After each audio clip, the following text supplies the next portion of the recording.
এই যে আমার ডকুমেন্ট কি লাগবে তোমার? এটা আমার সার্টিফিকেট থেকে বাদাই নিয়ে, টিন সার্টিফিকেট থেকে বাদাই নিয়ে, পাসপোর্ট থেকে বাদাই নিয়ে সবকিছু আছে। ঠিক আছে, এই যে পাসপোর্ট, এই যে পাসপোর্ট, ভিসা, সিআইডিবি, সবকিছু আছে। ঠিক আছে, থাকার পরে পুলিশ আমার ধরে নিয়ে চলে যাচ্ছে আমি অবৈধ। কেন? ভিসার টাকা দিয়েছি, ভিসার টাকা দিয়ে 3,000 ডাবল দিছি, ট্রিপল দিছি, তারপর আমি অবৈধ কেন? আমাদের এই নিয়মের মায়ের পাশে ফেলাচ্ছে কারা? এই শালা মাদারচোদ বাঙালিরা।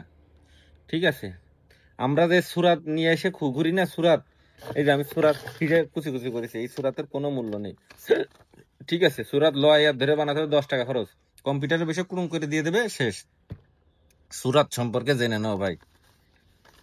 মালয়েশিয়ায় এই আজকে আমাদের যে লোকজন ধরা খেয়েছে, খাওয়ার পরে দেখি যে আমরা কেউই লিগাল না, সবাই আনলিগাল। যত এজেন্ট ভিসা হোক, যেই হোক, সবাই আনলিগাল। শুধুমাত্র কোম্পানিতে, যে কোম্পানিতে আইছে ওই কোম্পানিতে কাজ করছে, মানে ফ্যাক্টরি ম্যাক্টরি যেগুলো আছে, তারা ছাড়া সবই আনলিগাল। তথ্যর মায়ের পাশে আমরা পড়ে যাচ্ছি, আমরা টাকার নামে টাকা দিচ্ছি, অথচ আমাদের এইভাবে ক্ষতি করছে। আল্লাহ